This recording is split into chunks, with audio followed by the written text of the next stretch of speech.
Welcome to the last breakfast. Please enjoy the video. You start by opening Google Maps and entering the destination. This gets you into the route view quickly. Once done, choose your transport mode, driving, walking, transit, or cycling, because each changes available routes and ETA. Make sure to set your starting point if it differs from your current location, then tap directions to generate options.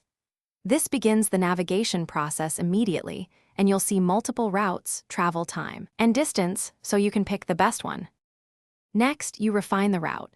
Inspect alternate options and compare ETA, distance, and whether tolls or ferries are involved.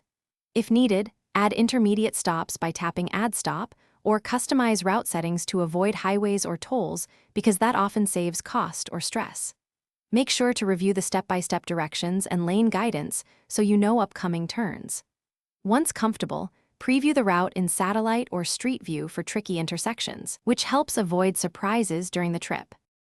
Finally, hit Start to begin turn-by-turn navigation. Follow the voice prompts and on-screen arrows so you stay on course. If you miss a turn, Google Maps recalculates automatically. However, you can tap Alternates to select a different suggested route if preferred.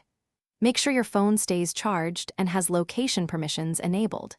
If navigation fails, try toggling your device's location, closing and reopening the app, or using a downloaded offline map as a quick troubleshooting step to restore guidance.